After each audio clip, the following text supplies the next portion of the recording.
Salam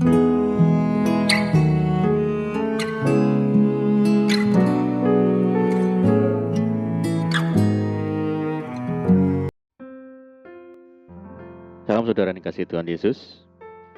Dimanapun saudara berada, saya menyapa saudara semua yang ada di Indonesia, dari Sabang sampai Merauke, dari Miangas sampai Pulau Rote, dan saudara yang ada di Malaysia, di Kamboja, di Singapura. Senang sekali berjumpa kembali menjumpai saudara semua. Saya percaya kita semua tetap dalam kasih dan penyertaan Tuhan kita, Yesus Kristus. Selamat datang kembali di Pokok Anggur bersama saya Yosia Krisbianto. Mari saudara, sebelum kita bersama-sama merenungkan firman Tuhan, mari terlebih dahulu kita akan bersatu di dalam doa.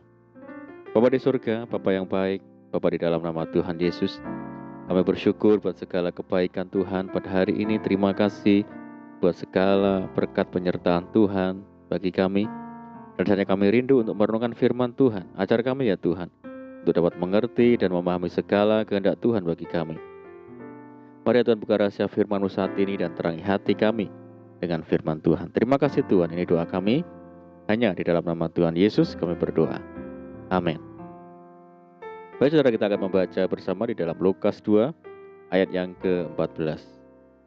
Kemuliaan bagi Allah di tempat yang maha tinggi dan damai sejahtera di bumi di antara manusia yang berkenan kepadanya. Puji Tuhan. Saudara, Alkitab menyatakan Yusuf pergi dari kota Nazaret di Galilea ke Yudea, ke kota Daud yang bernama Bethlehem. Karena ia berasal dari keluarga dan keturunan Daud, supaya didaftarkan bersama-sama dengan Maria tunangannya yang sedang mengandung. Ketika mereka di situ, tibalah waktunya bagi Maria untuk bersalin. Bukan suatu kebetulan jika Yesus dilahirkan di Bethlehem, saudara. Semua dalam rencana Allah. Dalam bahasa Ibrani, nama Bethlehem berarti rumah roti, berbicara tentang berkat Tuhan. Di Bethlehem inilah Allah menyediakan berkat-berkat bagi umat manusia, sebagaimana disampaikan malaikatnya. Aku memberitakan kepadamu kesukaan besar untuk seluruh bangsa. Hari ini telah lahir bagimu juru selamat, yaitu Kristus Tuhan, di kota Daud. Inilah inti berita Natal, yaitu kehendak Allah sendiri untuk memberikan anugerahnya bagi setiap orang yang percaya. Di Bethlehem, Allah telah mendemonstrasikan kasih-Nya yang tidak terbatas, di mana Ia menjadi sama dengan manusia. Suatu perkara yang tidak bisa dimengerti oleh orang-orang dunia.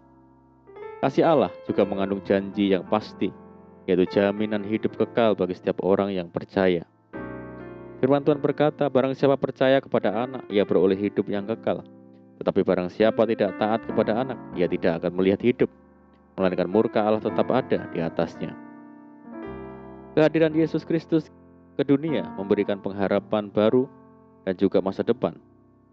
Ketika dunia diliputi oleh kegelapan yang begitu pekat, Yesus hadir dengan terangnya yang ajaib. Hari ini, terang yang sesungguhnya yang menerangi setiap orang sedang datang ke dalam dunia. Kini kegelapan tidak lagi menguasainya. Maka dari itu, bersukacitalah dan marilah kita pergi ke Bethlehem untuk melihat apa yang terjadi di sana. Lihatlah, para gembala dan orang-orang Majus datang ke Bethlehem. Mereka tidak datang dengan tangan hampa, tetapi yang terbaik dari hidupnya mereka persembahkan kepada Tuhan. Saudaraku, jikalau kita bisa merayakan Natal di tahun ini adalah karena kasih Tuhan yang teramat besar bagi kita.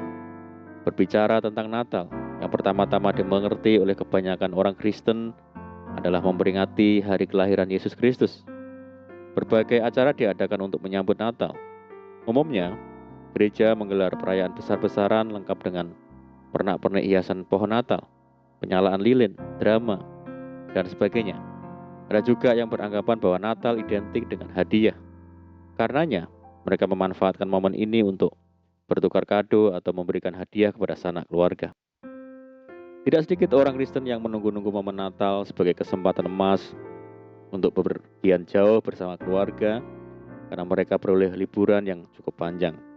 Saudara, kita harus memaknai Natal tidak sebatas itu. Jika kita memaknai Natal hanya sebatas perayaan, hiasan, hadiah atau liburan, berarti kita telah kehilangan makna esensial dari Natal. Natal tidak bisa dipisahkan dari anugerah, di mana Allah memberikan anugerah terbesar bagi umat manusia, yaitu Yesus Kristus. Karena begitu besar kasih Allah akan dunia ini, sehingga Ia telah mengaruniakan anaknya yang tunggal, supaya setiap orang yang percaya kepadanya tidak binasa, melainkan beroleh hidup yang kekal. Sebab Allah mengutus anaknya ke dalam dunia bukan untuk menghakimi dunia, melainkan untuk menyelamatkannya oleh Dia. Mengapa Allah rela memberikan putranya, Yesus Kristus, bagi dunia? Hal ini adalah bukti nyata Allah sangat mengasihi manusia. Ia tidak menghendaki kita semua mengalami kebinasaan kekal.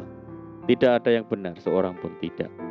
Itulah sebabnya Allah memberikan Yesus Kristus menjadi juru selamat dunia yang akan membebaskan manusia dari hukuman dosa. Penebusan dosa dilakukan melalui karya kematiannya di kayu salib, dan setiap orang yang percaya kepadanya tidak mengalami kebinasaan kekal. Saudaraku, di hari Natal ini mari kita mempersembahkan hidup kita kepada Tuhan. Sebab hanya karena anugerahnya kita beroleh anugerah keselamatan. Amin, puji Tuhan. Mari kita berdoa. Bapa di surga, Bapa yang baik, Bapa di dalam nama Tuhan Yesus Kristus, terima kasih buat firman-Mu saat ini. Tuhan, terima kasih buat anugerah yang besar yang kami terima dari Tuhan, yaitu anugerah keselamatan yang tidak terkira. Tuhan yang telah datang ke dunia membawa terang dan pengharapan bagi kami. Oleh karena itu kami mau mempersembahkan hidup kami hanya kepada Tuhan. Terima kasih ya Tuhan. Saat ini kami berdoa bagi saudara kami semua yang mendengar program ini yang di Indonesia, dari Sabang sampai Merauke, di Malaysia, dan dimanapun saudara kami yang berada.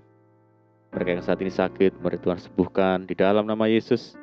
Yang hidup dalam tekanan, kesulitan, mari Tuhan berkati dan pulihkan hidup mereka. Tuhan yang membuka jalan dalam hidup mereka. Tuhan memberkati mereka dalam rumah tangga, dalam pekerjaan, pendidikan, bisnis, dan apapun yang dikerjakan. Kami berdoa bagi saudara kami yang hidup dalam ikatan dan belenggu dosa. Mari Tuhan lepaskan di dalam nama Tuhan Yesus. Kami berdoa bagi bangsa kami Indonesia saat ini menghadapi berbagai macam masalah, pandemi, dan sebagainya. Mari Tuhan berikan belas kasihan Tuhan bagi bangsa kami. Pulihkan bangsa kami, dan kerinduan kami mohon belas kasihan Tuhan. Kiranya pandemi global ini segera berakhir, sehingga kami boleh kembali lagi hidup secara normal. Terima kasih Tuhan. Ini doa kami percaya Tuhan mendengar seruan doa kami. Hanya di dalam nama Tuhan Yesus kami berdoa. Amin. Puji Tuhan, saudara kita sudah berdoa. Saya percaya saat ini kita dikuatkan dan diberkati. Mari saudara kita tetap semangat di dalam Tuhan. Jangan berputus asa, tetap berdoa, bersukacita senantiasa, sebab di dalam Tuhan kita sanggup melakukan segala perkara. Saya ucapkan selamat Natal bagi saudara semua dimanapun saudara berada. Damai di hati, damai di bumi, selamat malam dan selamat beristirahat. Doa saya menyertai saudara semua. Tuhan Yesus memberkati. Haleluya.